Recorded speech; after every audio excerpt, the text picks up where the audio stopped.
नमस्कार दोस्तों, स्वागत है आप सभी लोगों का। देश के लिए यह बहुत ही शर्म की बात है कि जिस देश में 100 करोड़ से ज़्यादा की आबादी हिंदी भाषी है, हिंदी भाषा को बोलती है, उसी देश में यूपीएससी जो कि भारत की सर्वोच्च परीक्षा होती है, उसमें हिंदी माध्यम वालों का सक्सेस रेट केवल 3% है। और 3% भी नहीं, उससे भी कमी है। और ऐसा क्यों है? अभी तक क्या हो रहा था, हिंदी माध्यम वाले जो भी स्टूडेंट होते हैं अपनी सारी गलती आयु पर मढ़ते रहते हैं, जबकि ये बात पूरी तरह से गलत है, सरासर गलत है। वो अपना काम करना ही नहीं चाहते हैं।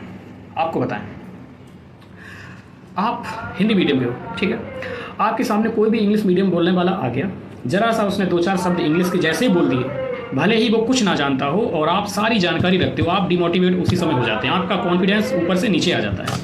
भाई आपके साथ ऐसा क्यों हुआ? इसका मतलब है कि आप उस औपनिवेशिक मानसिकता से ग्रसित हो ना, कि अगर कोई इंग्लिश लैंग्वेज बोल रहा है तो वो हमसे ज़्यादा सुपीरियर है, ज़्यादा टैलेंटेड है, जबकि भाषा तो एक माध्यम होती है। जब आप लोगों का कॉन्फिडेंस ऐसे नीचे गिर जाता है, जबकि सारी चीज़ें आपको आ रही होती हैं और सामने एक ने बस 2-4 शब्द बोल दिए इंग्लिश के, भले उसको लैंग्वेज आती हो, लेकिन ज़रूरी नहीं कि सारी नॉलेज हो उसको, लेकिन आपको नॉलेज भी है, लेकिन आप हिंदी जानते हो या फिर और कोई लैंग्वेज जानते हो, लेकिन आपका कॉन्फिडेंस तुरंत गिर जाता है।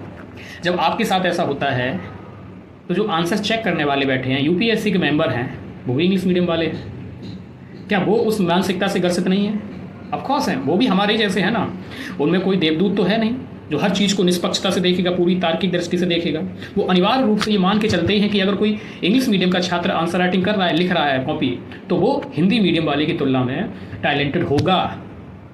अब ये आपकी रिस्पॉन्सिबिलिटी है कि आप वो परसेप्शन तोड़ पा रहे हो कि नहीं तोड़ पा रहे हो, और उसके लिए करनी पड़ेगी कड़ी मेहनत, और वो भी सही दिशा में, जो कि हिंदी मीडियम वालों को जितनों को भी मैंने देखा है वो सही दिशा में करने को तैयार ही नहीं है। अरे आपका जो प्रीलिम्स होता है, प्रीलिम्स में भी इतना ही रेट आपका नीचे गिर जाता है, तो फिर मेंस में आप पहुँच ही कहाँ पाते हो? और जब मेंस में पहुँच भी जाते हो तो वहाँ पर भी आपका कोई काम ठीक से नहीं होता है।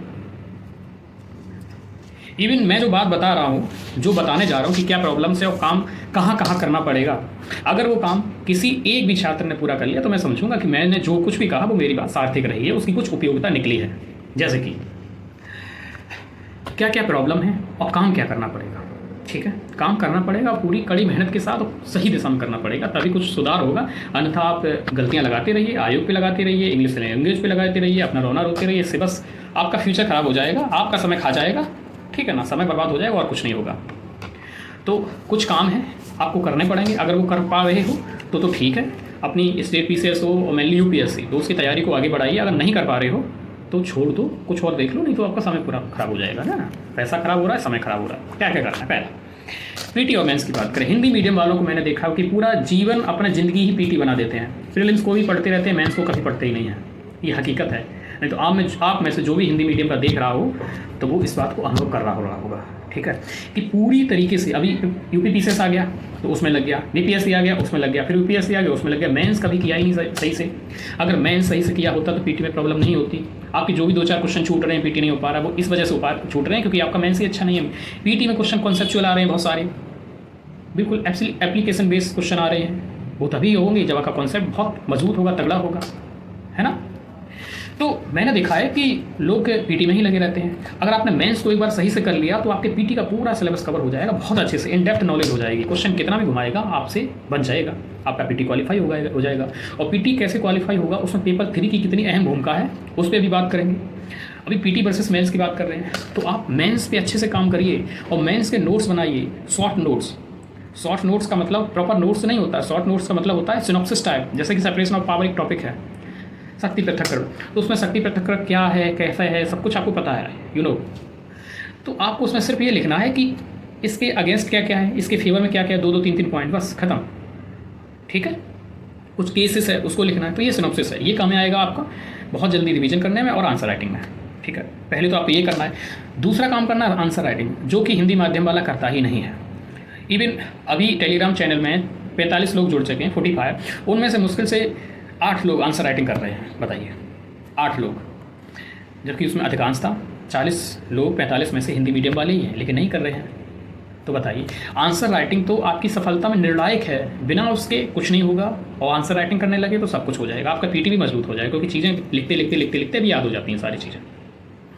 तो आंसर राइटिंग की तो ये कहा जाता है कि जो भी टॉपर्स हुए हैं उनकी बात करें, या जो बहुत सारी रिसर्च की गई है उस पर बात की जाए, कि जिस समय आपने एक बोरा, जो बोरा होता है ना चीनी वाला, एक गोरा रद्दी कर दिया आपने आंसर लिख लिख के, फिर आपकी सिलेक्शन को कोई नहीं रोक पाएगा, आपका हो जाएगा, पीटी मेंस इंटरव्यू सब हो जाएगा। लेकिन ये करने को कोई तैयार नहीं है। अगर कोई ये करने को तैयार ये कर लिया तो आपका सिलेक्शन 100% है, सीधी बात है। अगर आप इतना नहीं कर पाए तो एटलीस्ट डेली 1 या 2 क्वेश्चन तो लिखा करिए ना। आप वो भी नहीं कर रहे हो। आप बताना कमेंट में करके कि आपने इनमें से कौन कौन फॉलो कर रहे हो, पूरी ईमानदारी से फॉलो कर रहे हो और कंसिस्टेंसी, ठीक है। मेंस की शॉर्ट नोट्स और मेंस की तैयारी पहला पॉइंट। दूसरा आंसर राइटिंग। तीसरा पीटी। पीटी में आप सीसेट नहीं पढ़ते हो। सीसेट तब पढ़ते हो जब 2 महीने 3 महीने रह जाते हैं पीटी के, उसमें इतनी उहापोह हो जाती है, इतना हौच पौच हो जाती है कि कुछ कवर नहीं हो पाता। फिर आप PYQ लगा के चले जाते हो, बेसिक क्वेश्चन आता है, गलत हो जाता है आपका यहाँ यहीं पे रेट गिर जाता है। सीसेट टफ नहीं है, सीसेट को पढ़ा नहीं जाता इसलिए टफ लगता है, सीसेट पढ़ते नहीं है लोग, हकीकत ये है। तो सीसेट पे काम करिए, नहीं तो सीसेट नहीं निकल पाएगा तो आपका यहीं परसेंटेज हिंदी मीडियम का गिर जाएगा, तो फिर आप मेंस कैसे लिखोगे। पहली तो पीटी में यहाँ प्रॉब्लम है, ठीक है। चौथा पॉइंट है करंट अफेयर्स। करंट अफेयर्स की जो आप पूरे साल भर मैराथन के चक्कर में रहते हो, वो चक्कर छोड़िए। 3 से 65 या 4 से 80, 4 से 20 कुछ मत पढ़िए, क्योंकि ये मानसिक संतुष्टि के लिए तो बेहतर है, लेकिन इससे क्वेश्चन नहीं आते हैं। 2-4 क्वेश्चन आ गए तो उतना तो क्वेश्चन, इतना कंटेंट पढ़ोगे तो कहीं से भी क्वेश्चन आ ही जाएंगे, जाहिर सी बात है ना। बात होती है कि करंट अफेयर 70%, 75 या 80% तक कवर हो रही है कि नहीं हो रही है, तो आप ये काम प्रॉपर से करना शुरू करिए। उसके अलावा पेपर 3 पीटी की बात करें तो आपने सीसेट को, जो मैंने बात की है, सीसेट पे काम करना पड़ेगा। सीसेट के अलावा पेपर 1 की बात करें, जीएस की बात करें तो जीएस को अगर आपको क्वालिफाई करना है तो पेपर 3 जो है उसका सिलेबस कंप्लीट आपको करना होगा अच्छे से। पेपर 3 में क्या है, आपका इकोनॉमी है, इन्वायरमेंट है और साइंस एंड टेक्नोलॉजी है। तो इन तीनों को कवर करिए, जब क्योंकि पॉलिटी हुआ, आपका हिस्ट्री हुआ, ज्योग्राफी हुआ, यहाँ से क्वेश्चन आ रहे हैं तो आप कर ही ले जाओगे, नहीं आ रहे फिर नहीं कर पाओगे। ज्योग्राफी के तो क्वेश्चन एनसीईआरटी से आ ही जाते हैं, हिस्ट्री क्वेश्चन ईजी आ रहे तो हो जाएंगे, टफ आ रहे तो नहीं हो पाते हैं, है ना। तो ये सारी चीज़ें, पॉलिटी के तो ऑलमोस्ट हो ही जाते हैं, वही है लक्ष्मीकांत से लगभग सारे क्वेश्चन आ जाते हैं, 1-2 छूटते हैं तो कोई बात नहीं, ठीक है। लेकिन मैं जो आपके क्वेश्चन इकोनॉमी के हैं, इन्वायरमेंट के हैं, टेक्नोलॉजी, ये नहीं बन पा रहे हैं, तो इनको बनाने का प्रयास करिए। पेपर 3 मजबूत करिए, आपके जो GS 1 है पीटी में, उसमें फिर प्रॉब्लम नहीं होगी, क्योंकि करीब ये 3 पेपर है ना, मतलब 3 सिलेबस है आपका, इकोनॉमी हुआ, एनवायरनमेंट हुआ और science and technology, 3 subject. In 3 subject से लगभग 50% क्वेश्चन आ रहे हैं हर साल। 40-45% से कम होता नहीं इसका अनुपात, और 50% के आसपास रहता है, कभी कभी ज़्यादा भी होता है। इस बार बाउंड क्वेश्चन आए 52, तो आप इन पे काम करिए। ये सारी वो चीज़ें हैं जहाँ पे आपको काम करना पड़ेगा। 2 चीज़ें हमेशा याद रखिए, कंटिन्यूटी एंड कंसिस्टेंसी। कंटिन्यूटी का मतलब काम करना है, निरंतर करना है, और कंसिस्टेंसी का मतलब जिस रास्ते पे चल रहे हो उसी पे चलना है लगातार। तो एक रास्ता जो है उस पर चलिए और लगातार चलिए उसी रास्ते पे, ना रास्ता बदलना है ना रुकना है। तो ये सारे काम करने हैं और इसके लिए कड़ी मेहनत करनी पड़ेगी आपको, बहुत ज़्यादा, बहुत आँख कान सब खुले रख के तैयारी करनी पड़ेगी। आप अंधी चाल से तैयारी करेंगे कि कोई भी किताब पढ़ रहे हैं, पढ़ते ही जा रहे, कौन क्वेश्चन आया मेंस का, पीटी को कौन सा आया, क्या वर्तमान में चल रहा है, कुछ पता नहीं है, तो बस पढ़ते ही जाएंगे, कुछ नहीं होगा उससे। आप प्रॉपर सिलेबस को देखते रहिए, PYQ को सामने रखिए, उनको समझिए, उनके हिसाब से चलिए।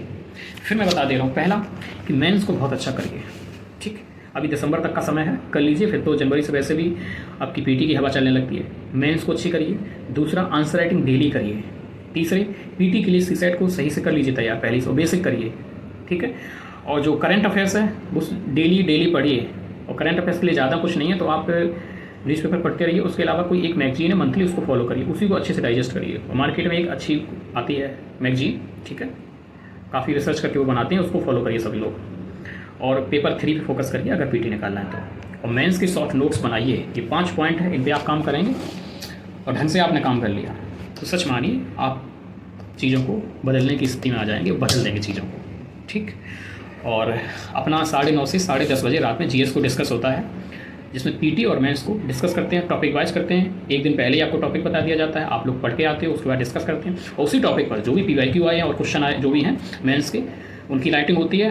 और फिर उस जो भी आपने आंसर में कुछ गलतियां हैं, क्या जोड़ सकते हैं, बर्तनी के स्तर पर क्या गलतियां, सारी आपको बताई जाएंगी, आपको फीडबैक दिया जाएगा, और आपकी धीमे धीमे जब आप राइटिंग करते रहेंगे तो आप में एक बहुत बड़ा बदलाव आएगा, ठीक है। तो यही सारी चीज़ें थी, तो आशा करता हूँ आप चीज़ समझेंगे। अगर आप में से इन सब चीज़ों को जिसने भी सुना है, समझा है, एक ने भी अगर इन चीज़ों को अपने तैयारी में पूरी तरीके से लागू कर दिया, और लागू करना ही पड़ेगा, देर सवेर लागू करना ही पड़ेगा, तभी सफलता मिलेगी, अन्यथा इसको कोई है नहीं, बिल्कुल नहीं, और कोई रास्ता बचता ही नहीं है। एक भी अगर कर गया बंदा तो मैं समझूंगा कि मैंने जो भी बताया वो मेरी सारी बातें सार्थक रही हैं।